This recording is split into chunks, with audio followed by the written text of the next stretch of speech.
하나님의 언약궤를 다윗성 예루살렘으로 옮겨오는 과정 가운데 있었던 그런 중요한 일, 아주 흥미로운 일을 우리가 오늘 읽었습니다. 하나님께서 다윗을 세우셔서 하나님이 계획하시고 말씀하셨던 뜻을 다 이루셨습니다. 그리고 다윗에 의해서 이 이스라엘이 빠르게 안정을 취하고 가고 있는 것을 보게 됩니다. 그런데 다윗의 마음속에 한 가지 더 중요한 소원이 있었습니다. 그게 무엇이냐면 하나님의 언약궤를 자신이 살고 있는 다윗성 예루살렘으로 옮겨오는 것이었습니다. 하나님 언약궤를 옮기려고 이렇게 시도를 했는데 오늘 읽었던 이 본문 말씀은 두 번째 시도에 해당되는 부분입니다. 앞서서 하나님께서 주신 마음으로 언약궤를 나르려고 할 때 큰 사고가 있었습니다.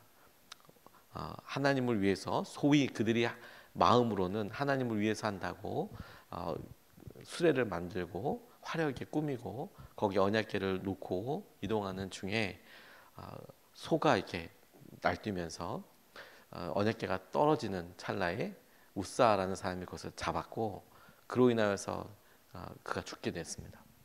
그러니까 기쁜 일로 축제로서 이렇게 가고 있는데 큰 사고로 인하여서 사람이 죽었으니 분위기가 완전 확 식었겠지요. 그래서 언약궤가 오베데돔이라는 사람의 집에 오랫동안 머물고 있었다가 하나님께서 오히려 오베데돔의 집에 축복하셨다는 이야기를 듣고 두 번째 시도를 하게 되는 그런 부분입니다. 이 언약궤는 하나님께서 이스라엘과 함께 하신다라는 의미뿐만 아니라 하나님께서 직접 인도하신다 이런 의미도 있고 친밀감을 표현하기도 하고, 그럼에도 불구하고 참 아이러니하게도 홈리와 비느하스에 의해서 언약궤가 전장으로 갔다가 빼앗겨서 다시 돌아왔죠. 그리고 아비나답이라는 사람의 집에서 20년 동안 있었다라는 기록 외에 사무엘이 7할 동안에, 특별히 사울이 7할 동안에, 그리고 다윗이 7년 6개월 동안 유다를 치리하고 전체 온 이스라엘의 왕이 될 그 시기에 어디 갔었다라는 기록이 나와 있지 않습니다. 그러니까 거의 한 80년 이 정도 가까운 시기 동안에 어디에 있었는지에 대해서 성경이 명확하게 제시해주지 않고 있기 때문에 여러 학자들은 아마 아비나답이라는 사람의 집에 더 있지 않았을까, 그 가문에 더 있지 않았을까 이렇게 생각하기도 합니다. 특별히 사울 시대 때는 이 언약궤가 어디 있는지 언급이 아예 전혀 없어요. 그러니까 사울의 마음의 중심이 어디에 있었는지를 알 수 있겠죠. 다윗은 하나님의 언약궤를 이스라엘의 가운데 있는 예루살렘으로 다윗성으로 옮겨와야지 이런 마음이 있었지만 사울은 아마 관심도 별로 없었던 것처럼 그렇게 보입니다. 다윗의 그런 열심으로 인해서 언약궤를 옮겨야겠다고 생각하고 두 번째 이제 시도를 하게 되는데 저는 이게 오히려 더 중요한 부분이라는 생각을 하게 됐어요. 두 번째여서 더욱 중요하고 더욱 소중하다고 싶어요. 오늘 12절 13절 말씀을 보면 이렇게 나와 있습니다. 누군가가 오베데돔의 집에 하나님의 궤를 보관하였기 때문에 주님께서 오베데돔의 집과 그에게 딸린 모든 것에 복을 내려주셨다는 소식을 다윗에게 전하였다. 그래야 다윗은 기쁜 마음으로 가서 하나님의 궤를 오베데돔의 집에서 다윗성으로 가지고 올라왔다. 궤를 옮길 때에 그는 큰 축제를 벌였다. 다윗은 주님의 궤를 맨 사람들이 6걸음을 옮겼을 때에 행렬을 멈추게 하고 소와 살진 양을 제물로 잡아서 바쳤다. 이렇게 이야기하고 있습니다. 그가 언약궤를 예루살렘으로 옮기려고 하는 것은 하나님 때문이었어요. 그의 마음에 깊은 또 하나의 아주 큰 소원은 하나님을 위해서 성전을 짓는 것이었잖아요. 하나님 앞에 예배드리는 것을 위해서 언약궤가 다윗성 예루살렘으로 오기를 간절히 소원하는 마음이 있었는데 실패했다는 거 아니겠습니까? 그 베레스 우사라고 불리우는 바로 그곳에서 우사가 죽었거든요. 우사를 쳤다라고 하는 그런 의미이기도 한데 이 베레스 우사라는 그런 장소가 생길 만큼의 큰 일이 있어서 그가 마음속으로 안 되겠다 이런 생각을 했나 봅니다. 두려움이 임해서. 그런데 오베데돔을 축복해 줬다는 이야기를 듣고 다시 하자. 그리고 다시 하는 것에 있어서 이 우사의 사건을 기억했음에 틀림없습니다. 아주 깊이 의식했었던 것이 틀림없어요. 그래서 6걸음을 걷자마자 아무 이상 없구나. 그래서 그곳에서 지금 큰 재물을 잡아서 바쳤다는 거 아니겠습니까? 소와 살진 양을 잡아서 바쳤다. 그러니까 다윗이 그걸 엄청 신경 쓰고 있었다라는 것이지요. 그래서 하나님께서 하실 여러 일들에 이제 이렇게 되는구나라고 생각되는데, 저는 이 점에서 이런 생각을 해보게 됐어요. 보통은 우리가 선한 뜻으로 하나님을 위해서 이런저런 일을 할 거야, 그리고 하려고 시도했는데 그게 우리가 기대하고 우리가 생각했던 대로 드러나지 않을 때, 아니 이게 하나님 앞에 축복받으려고 한 일이고, 이게 하나님을 높여드리려고 하는 일이고, 하나님 때문에 하는 일인데 이게 이렇게 아프네, 이렇게 안 됐네, 이런 일이 있었네, 그러면 대부분의 사람들이 그것이 큰 상처로 남아서 그냥 포기해 버리고 다시는 시도하지 않는다라는 거예요. 저는 이게 두 번째 시도다라고 이야기할 때 그게 너무 중요하다는 생각을 하게 됐습니다. 얼마나 많은 사람들이 아예 하나님을 위해서 시도조차 하지 않는가. 근데 더 안타까운 일은 하나님을 위해서 시도했던, 일어섰던, 반응했던 사람이 한 번의 실수로 인하여서 얼마나 더 많은 사람들이, 시도했던 사람들 중에서 거의 대부분의 사람들이 중간에 포기하고 이건 안 되는 거야, 하나님께서 막으시는 일이야, 이건 실패한 일이야 라고 주저앉아 버리는 건가. 이게 안타까운 거죠. 이게 다윗에게 있어서 하나님께서 그런 마음 주셨다, 귀하죠. 사무엘은 왕이 아니었으니까 뭐 그렇게 할 수 없었다고 쳐도, 사울도 하지 않았던 그 일을 다윗이 이제 하는 거죠. 그 전에 사사들 누구도 전체 큰 이스라엘을, 통일 이스라엘을 다스리지 않았기 때문에 하나님을 위한 성전, 하나님을 위한 이렇게 언약궤가 어느 곳에 가야 되는데 이런 생각 하지도 못했는데, 다윗이 그와 같은 생각을 했다는 것만으로도 정말 천에 하나 만에 하나 굉장히 귀한 마음인데, 그런 마음이 설령 있었어도 큰 실패를, 사고를 경험하고 나면 아닌가 보다 이런 생각을 쉽게 하게 된다는 겁니다. 그런데 여러분, 실패가 끝이 아니에요. 사고가 끝이 아닙니다. 오히려 그런 기회를 통해 우리 자신을 다시 살펴보고 하나님 앞에 새롭게 설 수 있는 기회를 잡더라. 이게 다윗에게서 볼 수 있는 진정한 큰 교훈이라고 싶어요. 그가 하나님께로부터 이루실 여러 일들과 마음의 소원을 간직하고 다시 살펴보고, 오베데돔에서 있었던 일들, 에돔에게 있었던 그 가문에 있는 축복을 볼 뿐만 아니라, 우리가 뭐가 틀렸냐, 이거 수레가 아니구나, 언약궤를 매야 되는 거구나, 방법이 틀렸구나, 그런 것을 꼼꼼히 생각해 본 이후에, 그 이후에는 그래, 내가 말씀대로 우리가 그렇게 해보고, 그리고 하나님께서 하실 여러 일들에 대해서 우리가 계속해서 사모하고 찾아가자. 하나님을 위해서 거룩한 일을 시작하는 것 너무 귀합니다. 근데 여러분, 만약에 우리가 그 일에 실패했다면 다시 시작하는 것, 이건 말할 수 없이 더 중요합니다. 이게 오늘 우리가 다윗을 통해서 꼭 붙잡고 싶은 거예요. 한 번 해서 실패하지 말고, 했다고 끝내지 말고, 두 번, 그리고 계속해서 하나님께서 주신 귀한 마음을 따라서 나아가야 하는 거구나. 오늘 주님께서 이 두 번째 시도를 우리에게도 허락하여 주시고 하나님의 은혜와 마음을 붙잡고 의지할 수 있으면 좋겠습니다. 두 번째로, 그의 고백을 통해서 오늘 우리가 말씀을 꼭 붙잡고 싶은데, 그가 아내 미갈, 사울 왕의 딸이고, 이 미갈은 사울을 되게 다윗을 굉장히 좋아했습니다. 원래는 사울이 내 딸을 주겠다라고 이야기할 때 아마도 이 미갈의 언니라고 생각이 드는데, 메랍이라고 사울의 또 다른 딸이 있었습니다. 근데 그렇게 얘기해놓고 얼른 딴 사람이랑 결혼시켜 버렸어요. 근데 마침 이 미갈이 다윗을 좋아하는 것을 보고 결혼을 시켰습니다. 근데 중간에 다윗이 떠돌아다니고 도망 다닐 때 다른 사람에게 시집을 가기도 했어요. 물론 본인이 결정했을지, 아버지가 정력 결혼을 시킨 건지 모르겠지. 뭐 아마도 후자일 때겠지만 다시 찾아옵니다. 그가 왕이 될 때 다시 내 아내를 돌려달라고 다시 찾아옵니다. 데리고 옵니다. 그랬던 아내예요. 자신이 정말 힘들 때 대신해서 이렇게 숨겨주기도 하고, 그리고 아버지 앞에 가서 대신 뭐 다른 거, 침대 안에 다른 거 넣어놓고 다윗이라고 이렇게 얘기한 다음에 끝까지 덮어주려고 했던 적도 있었던 사람입니다. 근데 그녀가 이렇게 봤을 때 다윗이 하고 있는 일이 마음에 들지 않았나 봐요. 어떤 일이 있었느냐, 14절, 16절, 20절에서 22절까지 말씀을 보면 이렇게 나와 있는데, 먼저 14절. 그리고 다윗은 무시로 만든 에봇만을 걸치고 주님 앞에서 온 힘을 다하여 힘차게 춤을 추었다. 16절 주님의 괴가 다윗 성으로 들어올 때에 사울의 딸 미갈이 창밖을 내다보다가 다윗 왕이 주님 앞에서 뛰면서 춤을 추는 것을 보고 마음속으로 그를 업신여겼다. 20절에서부터 20절 다윗이 자기의 집안 식구들에게 복을 빌어주려고 궁전으로 돌아가니 사울의 딸 미갈이 다윗을 맞으러 나와서 이렇게 말하였다. 오늘 이스라엘의 임금님이 건달패들이 맨살을 드러내고 춤을 추듯이 신하들의 아내가 보는 앞에서 몸을 드러내며 춤을 추셨으니 임금님의 채통이 어떻게 되었겠습니까?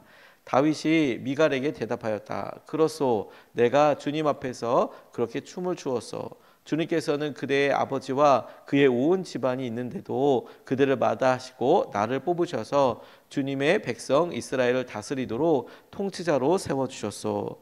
그러니 나는 주님을 찬양할 수밖에 없소. 나는 언제나 주님 앞에서 기뻐하며 뛸 것이요. 내가 스스로를 보아도 천한 사람처럼 보이지만 주님을 찬양하는 일 때문이라면 이보다 더 낮아지고 싶소. 그래도 그대가 말한 그 여자들은 나를 더욱더 존경할 것이요 라고 그렇게 이야기하고 있습니다. 이 당시에 복식 옷에 대해서 잠깐만 생각을 해보면 이 옷이 지금 우리가 입는 것처럼 아주 단단하게 이렇게 고정할 수 있는 단추가 있고 혹은 지퍼가 있고 뭐 이렇게 생각하면 안 됩니다. 에베소서에 나오는 우리가 영적으로 이제 무장할 것에 대해서 이야기할 때 우리 매는 끈도 허리에 매는 끈도 나오지 않습니까? 그러니까 이게 그냥 우리가 지금 생각하는 뭐 바지 뭐 이렇게 이런 게 다 있는 게 아니라 거의 이제 천을 고정시키는 여러 가지 뭐 이런 일들 끈들 뭐 이런 게 있고 지금 처음에 못이 에봇을 입었다라는 것은 사실 굉장히 이제 벗겨지기 쉬운 옷이라고 볼 수 있겠죠. 로마 시대 때 토가라는 그런 옷을 보면 이렇게 큰 통천 하나로 이렇게 걸치는 거였어요. 예수님 십자가 지셨을 때 예수님 옷에 대한 그런 것을 봐도 겉옷과 속옷 따로 있는 게 아니라 큰 천 한 가지를 몸에 이렇게 잘 말아서 입고 있었던 거예요. 그 전보다 몇백 년이에요. 그거보다 몇백 년 앞에 그 옷이 뭐 어마어마하게 대단하게 뭐 이렇게 고정하기 쉽도록 되어 있지는 않았을 겁니다. 근데 그가 이제 막 춤을 췄다는 거예요. 그러니까 그의 안에 있는 맨살이 보이기도 하고 그리고 그가 이렇게 했던 여러 일들에 있어서 참 이렇게 보기에 민망할 법한 일이 있었을 가능성이 아주 높겠지요. 근데 그걸 보는데 다른 사람도 아니고 아내가 이렇게 봤는데 다윗이 그러는 것을 보고 안타까웠다는 거예요. 또 왜 저러나 우리 남편 정말. 그래서 그 얘기를 했는데 그걸 통해서 그의 마음이 이제 드러나는 것이죠. 다윗이 그와 같은 일이 일어났다라는 것보다 왜 그렇게 했는지에 대해서 더 이렇게 강하게 오히려 말을 하고 있는 점에 우리가 주목해야 할 것 같아요. 왜 그랬느냐? 하나님을 찬양하는 마음 때문에. 그 일부러 했느냐? 그건 아니고 그의 삶의 기쁨이 찬양하고 싶은 마음이 그를 온전히 이끌어서 그래서 다른 사람들 신경 쓸 새도 없이 하나님께서 이와 같이 하신다. 우리 모두에게 찬양 받으실 하나님이시다. 그 언약궤가 먼저 들어가고 그 언약궤를 따라가는 무리들 중에 다윗이 왕이니까 당연히 사람들에게 주목받을 만한 그런 모습이고 그렇지 않겠습니까? 근데 거기서 막 춤을 추면서 그렇게 막 찬양을 하면서 그렇게 들어가는 거예요. 그러니까 사람들이 다 보죠. 그걸 뭐 미갈만 받겠습니까? 다 받겠죠. 저 우리 왕 왜 저러나라고 하는데 그럴 때 적어도 다윗 스스로는 사람들을 생각하는 게 아니라 이 일에 대해서 하나님께서 얼마나 기뻐하실까. 하나님을 찬양하는 마음으로 그 일을 했다라는 겁니다.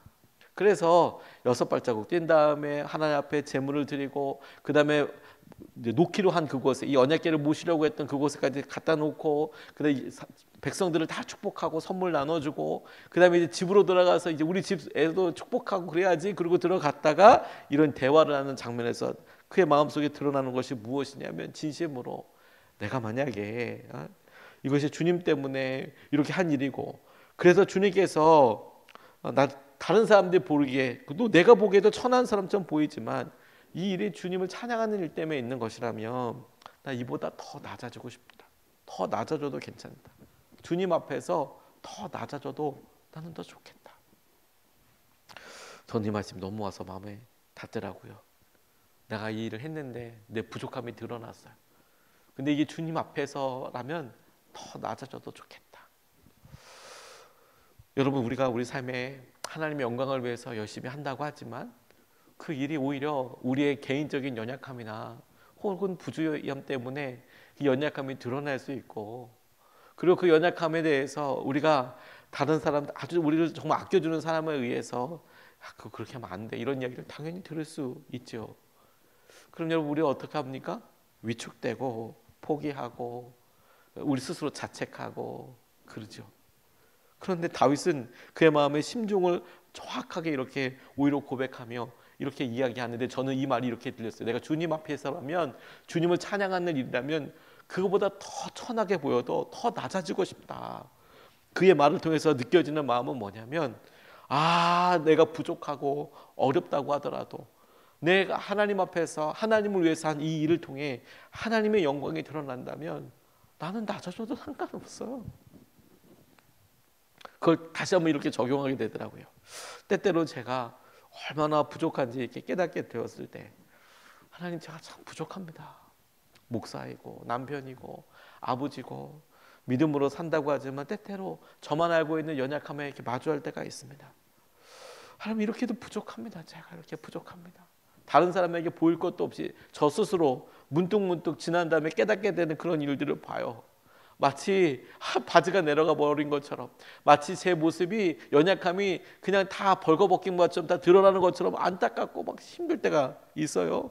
근데 주님께서 저에게 그래서 드러나게 될 주님의 영광에 대해서, 우리가 낮아지고 우리가 연약해 보여도 그래도 그런 연약한 분을, 연약한 사람을 쓰시는 하나님이 너 연약해서 쓰는 거야, 너 부족해서 쓰는 거야.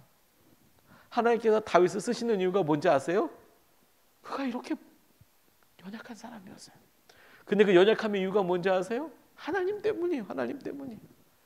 그가 너무 좋은 일이 있으면 옷이 벗겨지는 사람이 보든, 내가 그렇게 춤추고 좋아하는 사람이었어요. 그걸 보고 난 저렇게는 안 살고 싶다 이렇게 생각할 수도 있겠죠. 저 얼마나 창피할까, 저 지난 다음에 어떻게 할 거야 저거. 모든 여성들이 다 당신 이야기만 할 거예요. 이 얘기잖아요 지금 미갈의 이야기는. 그래도 다윗은 뭐예요? 내가 주님 앞에서라면 더 낮아지고 싶다, 더 낮아지고 싶다, 이 마음을 쓰시는 거예요. 나는 낮아져도 주님이 영광을 받으시는 것. 주님은 항상 오르십니다, 여러분. 주님이 모든 것이세요. 우리가 낮아져서, 그래서 우리가 좌절하고 포기하고 끝나는 게 아니라, 그래서 하나님, 그래서 이 연약함을 통해서 하나님의 영광이 드러난다면 하나님 쓰세요. 하나님 드러내세요. 하나님 함께 해주세요. 주님을 사랑하는 마음만 드러나게 되는 오늘 하루와 주님을 향한 간절한 사랑의 고백이 있는 하루가 되었으면 좋겠습니다.